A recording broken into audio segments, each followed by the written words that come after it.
And this is part two. I thought I'd give it a name. So called Triumph and Tragedy. And we're really talking about a family. And I've added to this the one photograph that I can find that shows them all. So if you read from the right, we have Geoffrey de Havilland Sr., his brother Hereward. And Hereward was a very important man because he was the man who set up all the overseas facilities and companies that de Havilland established over from 27 right to 63. If you remember, he was here in 27. He put his moth together, he flew to Sydney, he started de Havilland Australia. He went on, and we'll come to that. So next to Hereward is John de Havilland, who was the youngest son, then Geoffrey Jr., who was the eldest son, and finally Peter, who was less of a flyer. But they were all flyers. They all took part in this great enterprise. For those of you who weren't here, we got to World War II, second time. In fact, I went on a bit about the Mosquito, the aeroplane that was even faster than the Spitfire when it first flew. So they built up this worldwide enterprise. They found the real nub was the DH-60, the moth, on which they built the company. And it grew so that they started to build their own engines because they needed those. They used Major Frank Halford, who was a really clever engineer, as well as a practical man. He actually took part in the Isle of Manx Grand Prix, in which a lot of people got killed. But he took part, he survived. And then they worked through, most of the airplanes were wood. They developed the method of actually making it a monocoque section in halves, starting with the Comet, onto the Mosquito, and in fact the last one was the Hornet, which again was arguably the fastest production piston-engined aircraft in the world. There are those who would argue it's not far off, it is. And on the way he developed other things such as a propeller company. He took a license from Hamilton Standard. Britain was really very exposed in that area, and he developed engines. So it looked good. But just to hopefully keep your interest, part 6, Triumph and Tragedy lie ahead. And the chief test pilot was, of course, Geoffrey Jr.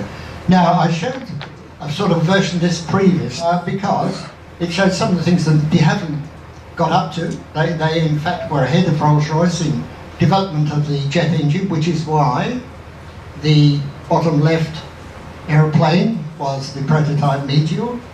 The bottom right aeroplane was the prototype P-80 Shooting Star.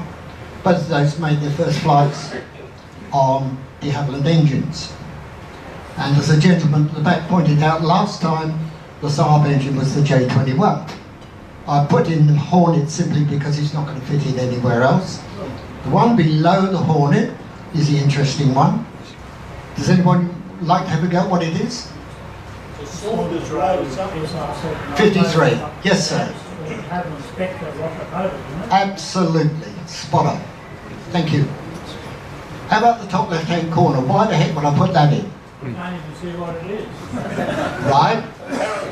It's a Caravelle. Now, why would I put a Caravelle in? You had to have a Comet cockpit. Correct. I think we'll swap round half-time, if that's all right. He's absolutely right. They say imitation is the sincerest form of flattery. Comet cockpit was indeed licensed, and some of the first ones were built with the Havillands for this aeroplane. And so we now got to the war, and de Havilland were very busy. They were turning out mosquitoes like there was no tomorrow. And at one time, of course, it looked like there was no tomorrow. But it did go on. Problems? Not many. But 1943, August, a couple of mosquitoes needed to be moved into Hatfield. Typical English summer day. Thick cloud, low cloud base, just beautiful. 2 aeroplanes took off. None came back. They collided in the cloud.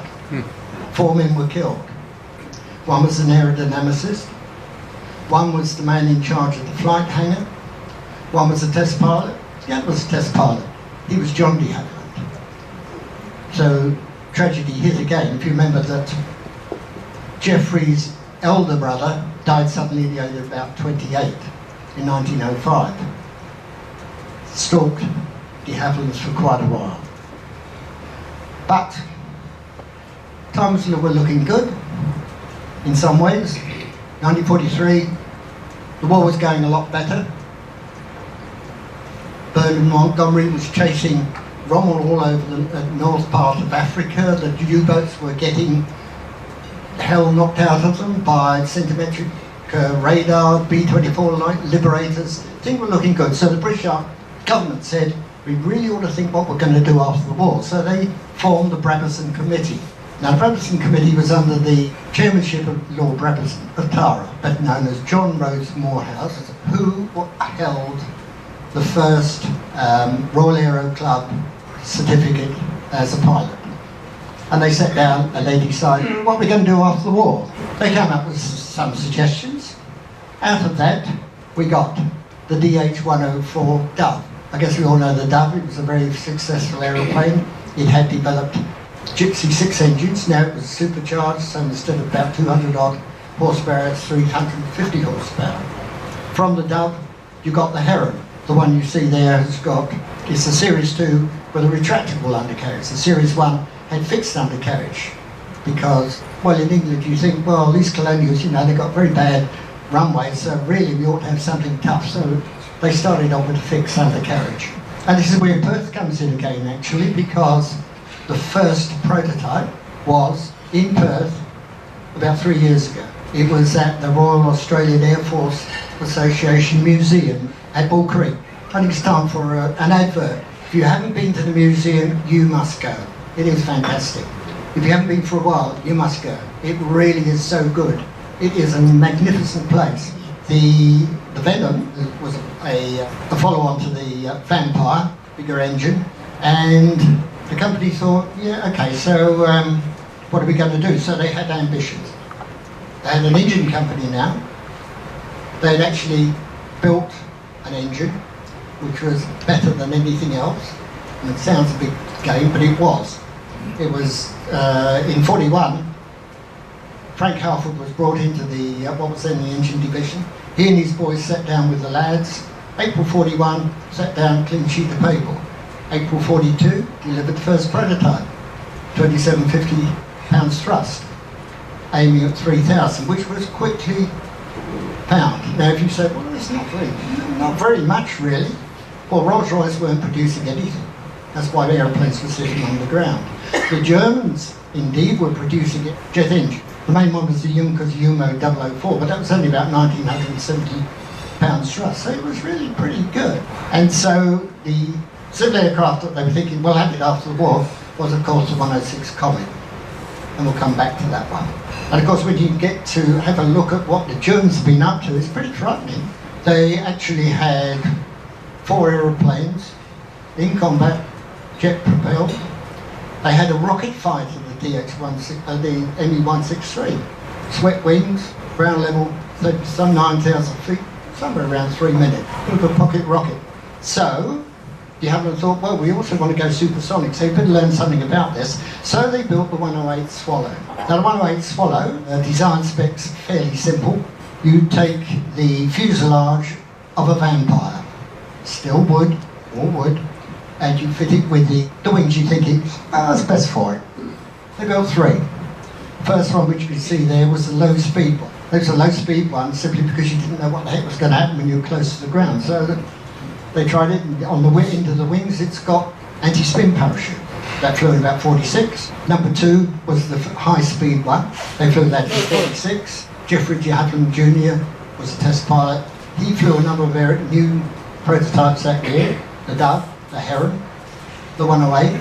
The aim was A, to see how fast it would go, B, whether or not it was going to crack the sonic barrier, the sound barrier. How are you going to do it? So number 2 was set up. The Vampire take the airspeed record up to about 606 miles an hour at the time. They were going to do better than that with this aeroplane. They polished it up, make sure they took the anti-spin parachutes off, got it all tuned up, ready to go. Jeffrey went off with it one day, September, didn't come back. The aeroplane flew to bits, came down over the Thames estuary in bits. Son number 2. Tragedy stalks them still. Really very sad. Number 3 was the high-speed one. That was the first aeroplane in this country to go supersonic. Number 1, in 1950, appeared from the sky, upside down, spinning. The pilot didn't get out. Number 3, the RAE high-speed group had that, flying it at high speed. The wing came off. The pilot got out, but he said parachute didn't go. So it's a terrible record, which really struck home to the family. So where do we go from here? Well, they did have some things that were going well. The Comet was going well. The Havilland engine company was going well. It had produced the Ghost. That was going to power the Comet. And it was the first engine to actually get a civil types of test certificate. So it was allowed to do so. They started to build the Comet. It flew on the 27th of July 1949 in the hands of John Cunningham, old Cat's-Eyes Cunningham, the night fighter racer. He was their new chief test pilot. 67th birthday of Jeffrey de Havilland. Beautiful. Everybody was very happy with it. Time went on, and of course they started to produce the aeroplane. It went into service, 2nd May 1952. It went with BA into the Cape route, London to South Africa. It was also ordered by a number of companies. 53 in service, they had a few problems.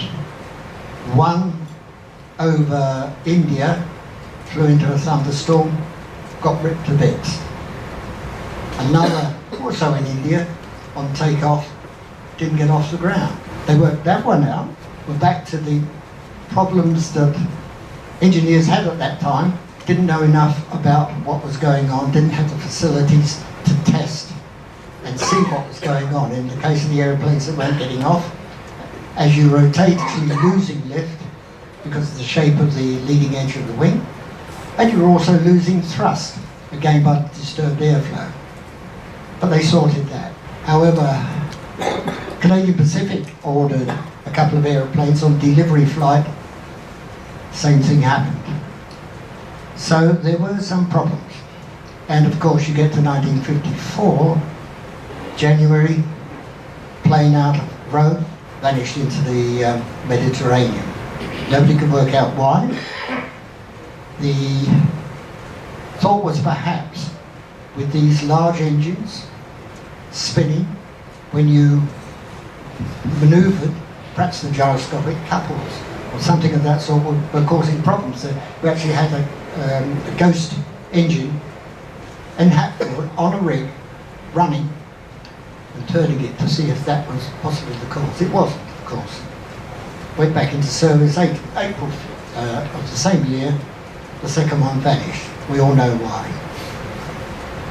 But in judging a company, I think you need also to think what the state of the art of the knowledge was at this time. I mean, in time to come, people are going to laugh at us. Why did they do that? Because we didn't know better. It taught the aviation industry a heck of a lot. I put this in, really ought to skip over it, but it sort of illustrates the things that went wrong. There were square windows. Square windows concentrate the stress. It's been calculated as about 5 times the stress that was expected was generated by the windows. Of course, materials bend. You bend the material enough, it breaks. This is what was being done for the first time regularly. We got up to about 1,000 cycles. Although on test aeroplanes, they were beyond that. But obviously they weren't doing it correctly. And of course, once something starts to break, you really want something to stop it, real redundancy, which is what we have today. Once thing starts to let go, another doesn't. But it wasn't there. So, meanwhile, the fruits of Hereward's work really paid off in Canada. We all know all these aeroplanes. The Chipmunk, a lot of people here will have learned to fly on the Chipmunk. The Beaver, the Otter, Caribou, Australian Army or Air Force had the Caribou, came back to Ken, if you want to know. The Buffalo built for the Americans, they were looking at it as a flying truck. The Twin Otter, which these days of course is refitted with PT-6As. The Dash 7, which didn't sort of do so well, but the Dash 8, which of course has been built by Bombardier. But lo and behold, on the 19th of June this year, the Havilland Aircraft Company of Canada was registered. It was a company called Viking. They've been making parts and new Twin Otters for ages.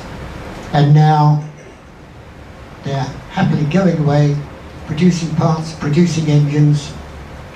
They're going to produce the Dash 8. I think it's great. De Havilland is still alive. I have to go back to the De Havilland Engine Company. The couple of gents you see there, the one on the left is Major Frank Halford. Amazing man.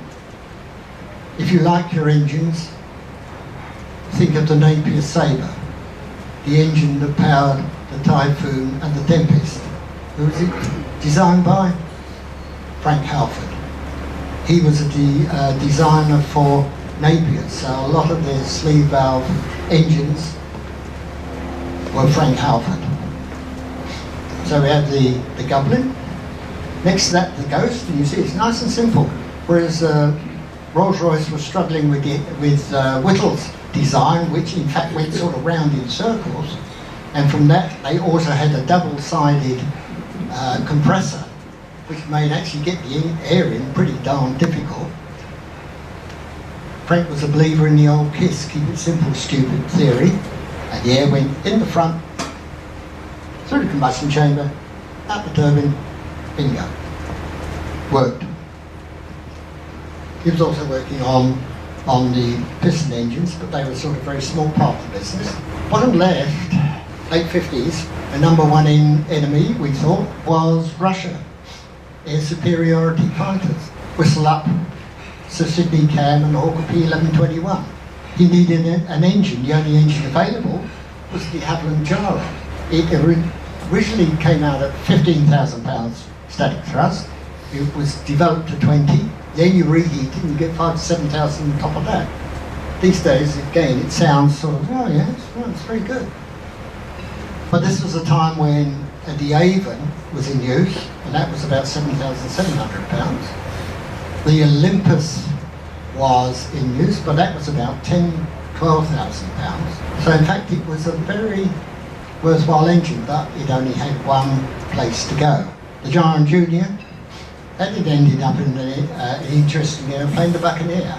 The Buccaneer was in fact quite a saviour for the Royal Air Force. And the two on the right, the gentleman on the back says, one is the Spectre and the other is the Gnome, which is the licence-built General Electric T58, which de Havilland propellers, who obviously, this was a bit slack in the days of jet engines, so they turned to other things, so they turned into guided missiles, electronics. This engine had, I think, the first electronically controlled fuel system on a helicopter engine.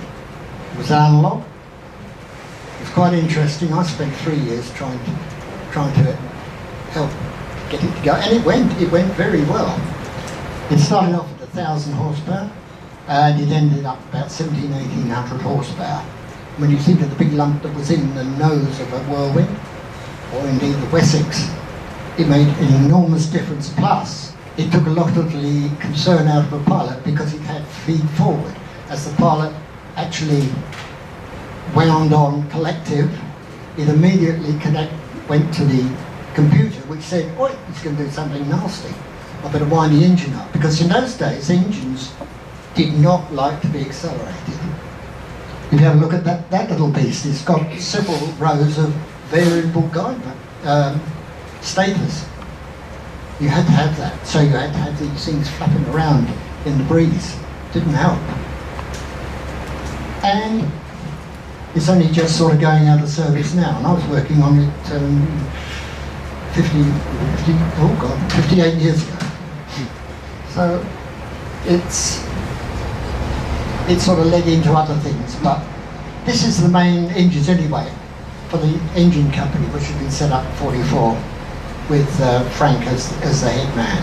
I was sort of repeating myself a bit, but I thought it might be of interest. Top right-hand airplane, George Sperry, the backup to the V-bombers.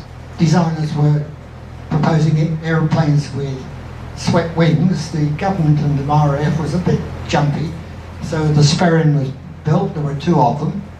But the thing perhaps to note is the top engines are Avons and the bottom engines are Jarrahs. You can see a measure of the change that was being proposed with that engine. The Spectre, of course, in the SR-53. That aeroplane, I've got under Jarrah Junior, is the NA-39. It's actually the aeroplane that we did have at Hatfield for about 3 or 4 years. And today you can see it in the Yeovilton Fleet Air Arm Museum in England. You know, in the Whirlwind. And the PS-50, which was a Jarrah Junior, which is a scale Jarrah with reheat, went of course into the Bristol T188. All stainless steel, supposed to fly, long periods, high speed, hardly ever got off the ground, as usual. 121, the first triple trijet, when first designed, it was a Boeing 727 to Wrights. Absolutely Boeing 727, but of course BAE said, oh, we don't like that, it's too big. So it got made smaller and smaller. All told, they made 117. They kept redesigning it. And the Series 3 that the Chinese got and shot down one of was the 727 to Wrights. 125, well, you've heard that in sort of all sorts of forms, but that was a lovely aeroplane. And they sold a lot of those.